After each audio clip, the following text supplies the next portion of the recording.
What happens when the man who signs your paycheck spends a week pouring coffee without anyone knowing who he really is? Miles Larkin stood at the back of his black SUV, tightening the laces of his worn-out sneakers as he looked up at the modest café tucked between a dry cleaner and a hair salon. It was store number 6 of the 9. He now owned a small chain of coffee shops he'd bought 8 years ago when it was on the brink of collapse. He'd turned it around, made it profitable, added training systems, and hired district managers. But lately, something fell off. Customer complaints had doubled in the last quarter. Not about the coffee, but about the vibe. People said something had changed. They didn't feel welcome. That bugged him. He'd never been to this cafe personally. Most of the staff were hired in the last year, and none had ever met him. He was just a name on training documents. His plan?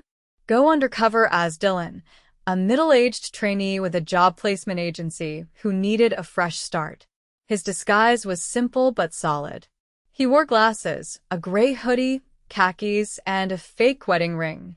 A bit of beard growth helped too. He looked nothing like the clean-cut CEO in the company website's about page. He walked in. The bell above the door jingled. A girl behind the counter gave him a glance. "You Dylan?" He nodded. "Yeah. First day." "Zoya." "I'm shift lead today," she said, tossing him an apron. She was tall, sharp-eyed, maybe in her mid-20s. "Don't slow me down and we'll get along." He didn't say much as she showed him how to pour drip, steam milk, and clean the machines. The cafe was busy. Half the tables were full, and the line never seemed to let up. Zoya was fast, efficient. But she didn't smile once. "Grande vanilla latte, no whip," said a woman at the counter. Zoya raised an eyebrow. "That's what you ordered last time, and then complained about it being too sweet. So maybe try something else today." The woman blinked, caught off guard. "Ah. Okay. You're welcome," Zoya said flatly, already moving on. Miles blinked, unsure if he'd heard right. A few minutes later, a teenager in a hoodie came in and asked for a small iced coffee. Zoya didn't even look at him. "We don't do small. It's tall. If you're going to order, use the right name." The kid hesitated. "Okay. Tall, iced coffee. Makes life easier when you speak the language," she muttered. Miles stepped away from the espresso machine, his stomach tight. No one else said anything. The other barista, a quiet guy named Nate, just kept his head down, working the register. No eye contact. No pushback. At noon, the manager showed up. Big guy. Name tag said Victor. He gave Dylan a nod.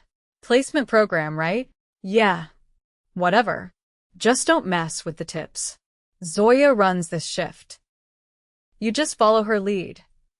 Miles nodded, but inside, he felt a knot twist tighter. Around 2, a woman with a stroller came in. Her baby was fussing. Zoya glanced up as the woman tried to order. "You might want to step outside until the kid calms down. Some of us work here." The woman looked stunned. "She's just teething. This is a cafe, not a daycare." The woman turned red. Nate looked like he wanted to disappear into the floor. The customers around them pretended not to hear. Miles stepped in. "I'll take her order." Zoya shot him a look. "You're not on register." "I can handle it," he said, more firm than he meant. Zoya narrowed her eyes, but didn't argue. The woman gave him a grateful look. When the rush finally slowed, Miles was cleaning the counter near Nate. "She always like that?" Miles asked quietly. Nate hesitated. "She's efficient. That what they call it? She's been here longer than anyone. Victor doesn't mess with her. She hits all the targets, keeps the line moving. Even if she runs off half the customers?" Nate gave a weak shrug. "I'm just trying to keep my job, man." Miles didn't say anything. That night, back in his car, he pulled off the apron and stared at the steering wheel. He'd built this company to feel warm, human, not like this. Tomorrow, he'd come back. And he'd pay a lot more attention. The morning air was heavy with drizzle when Miles returned, hood pulled low, apron folded under his arm. He arrived half an hour early. The café was dark except for a single light in the back. Through the fogged front window, he could make out a figure bent over a mop bucket. He stepped in quietly. The bell over the door didn't chime. It had been disabled sometime yesterday. The man mopping looked up. "You're early," he said, voice low and tired. Miles nodded. "Wanted to learn the open." The man straightened up, wiped his hands on his pants. Late 30s, slight limp in his left leg, and eyes that seemed older than they should be. "Name's Luis," he said. "I come in before open most days. Place doesn't clean itself." "Manager put you on early?" He shook his head. "No. I just like things to be right. Doesn't count toward hours. Just habit." "Doesn't count?" Miles asked. Luis set the mop aside. "Yeah. It's fine. I clock in when Victor gets in. Usually around 8:15. Miles checked his watch. "Store opens at 7. Luis gave him a look, then turned to the back. "You want to help? Grab the pastry trays from the freezer. Top shelf." They worked in silence for a while, unloading, prepping, arranging displays until the first customer of the day tapped on the door. Luis unlocked it and stepped back without a word. The woman walked in, ordered a cappuccino, and left with a smile. "No fuss." By 7:30, the line had started forming. Zoya walked in 5 minutes later, earbuds in, hair still damp from a quick shower.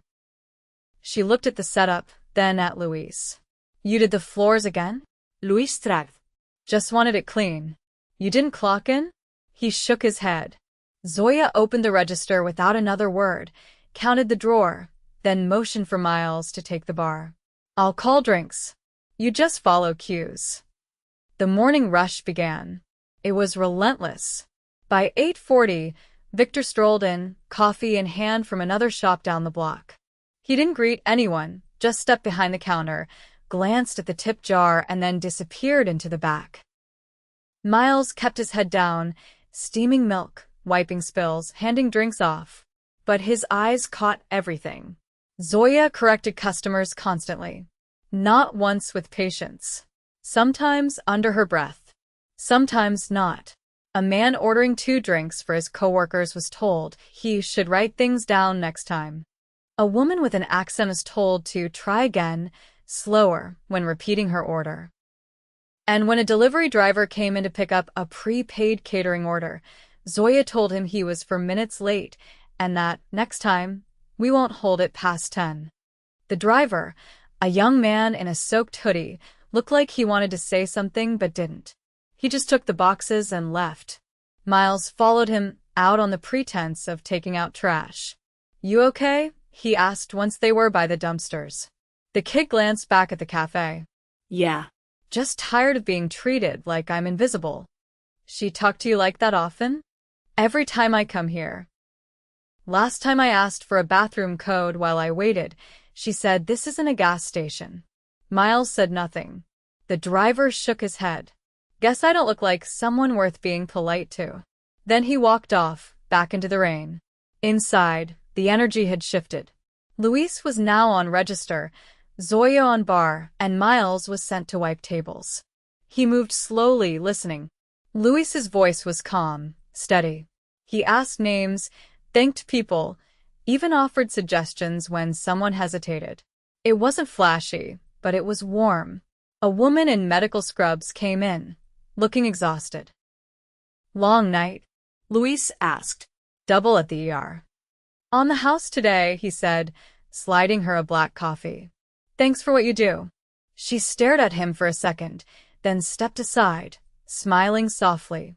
Zoya walked by, caught the exchange, and leaned in. "We're not a charity." Luis didn't respond. Miles stepped behind her. He was just being decent. Zoya turned. "You want to run the register, Dylan? Go ahead." He held her stare for a moment, then stepped past her to help Luis clean the drip trays. The crowd slowed by mid-morning. Victor emerged from the back, rubbing his eyes. "Zoya, you good to close tonight?" "I'm off at 4. Need coverage, Danny called out. Zoya crossed her arms. That's not my problem. Victor sighed. Fine. Nate will stay. He's not trained for close. Then train him, Victor muttered, walking back toward the office. Miles found Nate in the prep area, slicing lemons for the tea display. You okay staying late? Nate looked up. Didn't know I was. Victor just told Zoya. Nate didn't say anything for a long second. Then, I've got class at 5. You tell him that? He doesn't care. He says you want hours or not. So, I usually just skip the lecture. Miles felt his jaw tighten. That's not right. Nate gave a tired smile.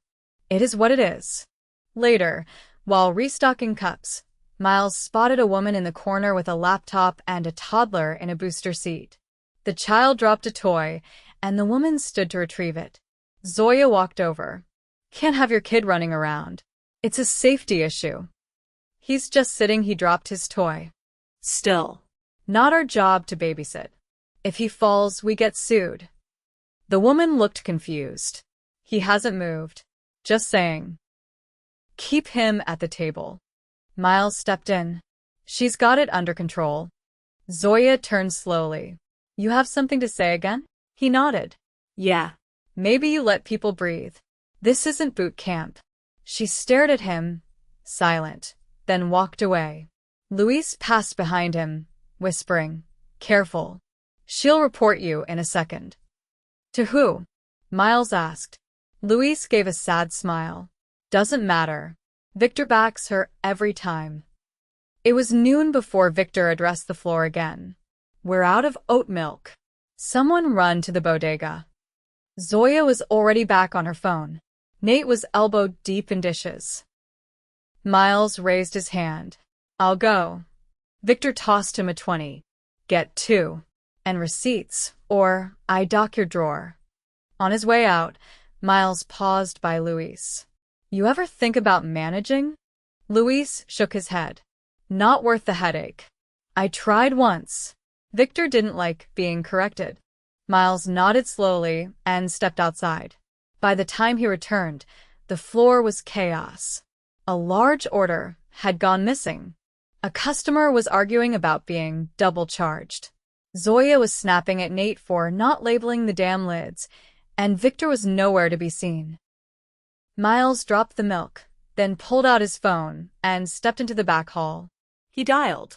Emma, he said, when his assistant picked up. I need a full employee file pull for Café 6. Everything.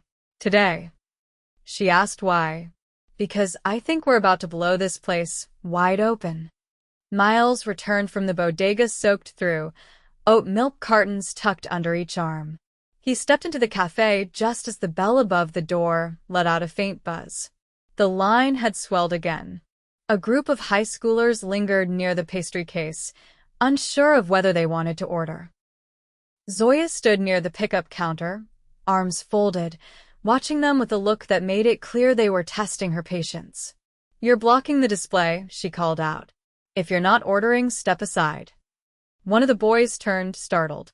We're just looking. You've been looking for 5 minutes. We've got paying customers behind you. Miles didn't wait. He moved past the counter and crouched, restocking the milk into the cooler. His jaw tightened as he listened. One of the boys whispered something to his friend. The girl with them glanced nervously toward the exit. They left a minute later, silent.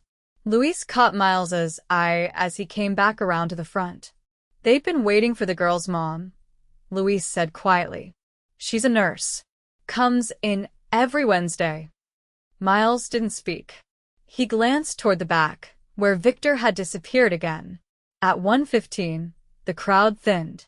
Zoya leaned against the counter, scrolling on her phone. Miles took the chance to approach Nate, who was wiping down the syrup bottles. You get any breaks today? Nate shook his head. Didn't clock out. Zoya said we didn't have coverage. You need to eat. I usually just grab something on the way to campus. You're still closing? Nate nodded. Miles looked around. The floor wasn't spotless, but it wasn't a crisis either. He turned to Zoya. He needs to eat. I'll cover register. She didn't look up. He can eat when we slow down. Miles stepped closer. It's slow now. Zoya finally looked at him. You're a trainee. You don't call coverage. Miles didn't blink.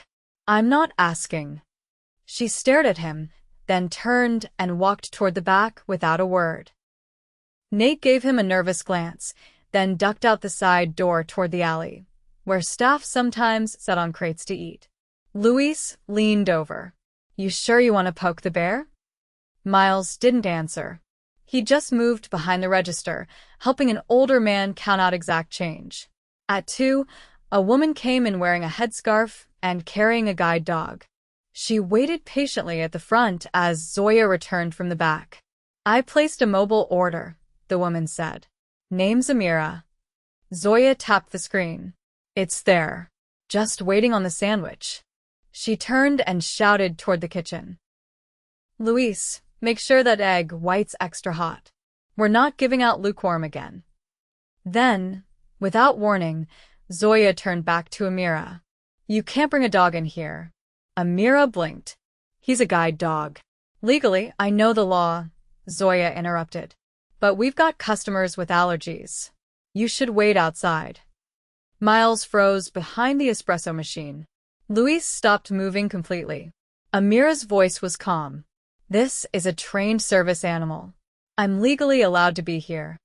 Zoya didn't drop eye contact.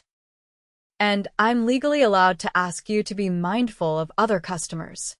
No, you're not, Miles said, voice low but steady. Zoya turned. Excuse me? You're not allowed to deny access to someone with a service animal. Period. She didn't deny access. Victor's voice cut in from the hallway. He emerged holding a half-eaten sandwich. She made a suggestion. Amira turned toward him. No, she didn't. She told me to wait outside. Victor raised his hands. Look, this place isn't built for dogs. If it makes people uncomfortable, we have to balance the vibe. Miles stepped forward, apron tight in his fists. You're both out of line. Victor tilted his head. You don't run this store. Actually, Miles said, pulling the glasses off his face. I do. Silence fell. Luis straightened slowly. Nate had just stepped back in and froze mid-step. Miles looked at Zoya. My name is Miles Larkin. I'm the owner of this company. And what I just watched was not only unethical, it was illegal. Zoya's face went blank. Victor blinked twice. Amira stood quietly, one hand resting on her dog's harness. Miles continued. You told a customer with a disability she couldn't be inside. You've chased off students, parents, essential workers. You threatened an employee's hours for attending school. And you've created an environment so hostile that decent staff are afraid to speak up. Victor managed a laugh. You're being dramatic. This store hits quota every week. At what cost? Victor's smile faltered. Miles turned to Amira. I'm sorry. Deeply. You're welcome anytime at any of our cafes. This should never have happened. She nodded once, then stepped aside to wait for her order. Miles turned back to Zoya. You're done here. You're not being moved to another store. You're terminated, effective immediately. Zoya didn't respond. She untied her apron and walked out without a word. Victor opened his mouth, but Miles raised a hand. You too. Victor stared at him. You're firing me? You've ignored customer complaints, allowed discriminatory behavior, and fostered a culture that punishes decency. You're finished. Victor dropped his sandwich onto the counter and stormed toward the back, muttering something under his breath. Miles turned to Luis. You still interested in managing? Luis blinked. Me? You've been doing it for months without the title. Luis looked over at Nate, then at the clock. I'd want to do it right. Need time to train someone up. Can't do it all alone. You won't, Miles said. We're hiring a new shift lead, and I'll be personally running training for a while. He turned to Nate. You're off the hook for tonight. Go to class. Nate hesitated. You sure? I'll cover the floor with Luis. We'll close together. Nate nodded slowly, then slipped out the side door, shoulders lighter than they'd been all day. Miles turned to the remaining customers. Thanks for your patience, folks. If you're still waiting, drinks are on the house today. A few clapped. One woman offered a quiet thank you. As the day wound down, Luis and Miles worked side by side, prepping for close. No yelling. No tensión. Just steady movement and quiet music overhead. As the last customer left around 6, Miles leaned against the back wall, wiping his hands on a towel. You came in here as a trainee, Luis said, wiping the steam wand. That was a hell of a risk. Miles nodded. I needed to see it for myself. Luis glanced at the empty floor. What now? Now we rebuild. He looked around the café, quieter now, but somehow warmer. More human. Next week, Miles said, I want you and Nate to help me write a new training manual. From scratch. Based on what actually works. Luis nodded. We'll need better systems. More flexibility. And someone watching the hiring process. I'm on it. They shut the lights off together. As the door locked behind them, the rain had stopped. The street was quiet. Clean. Miles looked up at the sign above the cafe. The name was still his. But the place? Now it could finally become what he'd always meant it to be. The following morning, Miles arrived before sunrise. The streets were still empty, and the cafe's windows glowed faintly against the quiet. He unlocked the front door himself, flipping the sign from closed to opening soon. For the first time since he'd gone undercover, he wasn't hiding. Luis showed up 5 minutes later, carrying a small thermos and a canvas notebook. Didn't expect you in this early, he said, setting his things down near the register. Figured I'd start at the real open, Miles replied, rolling up his sleeves. I was missing too much waiting until the sun came up. They worked side by side without much talk. The floor still needed mopping. The fridge restock wasn't entirely done. Miles noticed 2 syrup pumps had been rigged with rubber bands to keep them from sticking clever, but not something any manual had ever taught. By 6:30, Nate arrived. He looked better rested, but still cautious. You sure I'm on the schedule? He asked. Miles handed him a printed shift sheet. You're officially on mornings for days. No more surprise closes. Nate scanned it. You really followed through. I said I would. He nodded but didn't say more. Instead, he tied his apron and headed to the back to check inventory. At 7, customers trickled in. The atmosphere was different. Not louder, not faster, just less tense. Luis greeted a woman by name. Nate offered a sample of the new beans they were testing. And Miles, still in his apron, quietly refilled the pastry case when no one was watching. At 10, a woman named Celine arrived. She was in her early 30s, business casual, and visibly alert. She introduced herself to Miles as the interim district manager brought in from another region at his request. HR sent me everything, she said after a brief hello. I've reviewed the incident reports, schedules, training compliance. There's a lot to clean up. Miles motioned to the back. Let's talk where it's quiet. They sat in the cramped office Victor used to occupy. The desk was cluttered with loose receipts, a cracked phone charger, and several empty energy drink cans. You planning to keep this store under direct oversight? Celine asked, flipping through her binder. For now, Miles replied. I want to rebuild it from the inside, then hand it off when it's stable. She nodded. The tip distribution was being skimmed.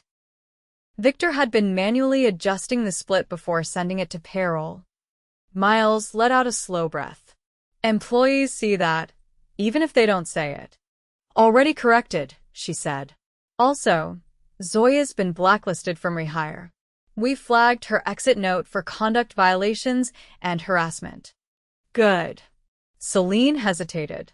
There's one more thing. Luis was never officially listed as a trainer, But we found notes in multiple files. Trainees said he was the only one who ever showed them anything useful. Miles leaned back in his chair. He's stepping up as manager.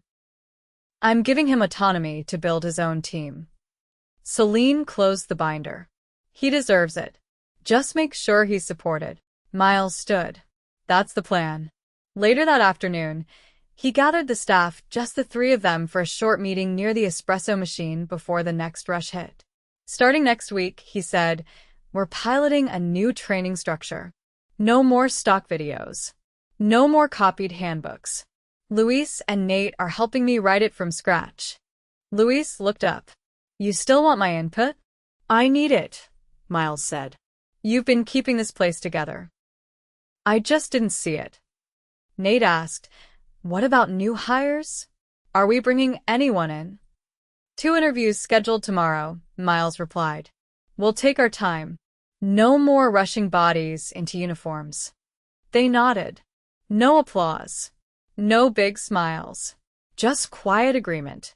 That meant more to him than any corporate cheer ever had. By 5, the café was steady again. Customers came and went. A man in a wheelchair rolled in with his teenage daughter. Luis greeted them without pause, offered to move a chair, so they had room at the table near the window. The girl ordered 2 drinks, and Nate passed them over with a quiet "Thank you for coming in." No one was corrected. No one was rushed. No one was told they didn't belong. After close, Miles stayed behind with Luis and Nate. The 3 of them cleaned slowly, not because they were tired, but because they didn't feel hurried. When the last rag was folded and the floor swept, they stood near the register, sipping what was left of the drip brew. Miles turned to Luis. How long were you doing Victor's job for him? Luis shrugged. Couple years. I stopped counting. You're getting a raise, Miles said. Manager title, full benefits, and I want you to help pick your assistant. Luis didn't answer right away. Then he asked, can I bring back Karen?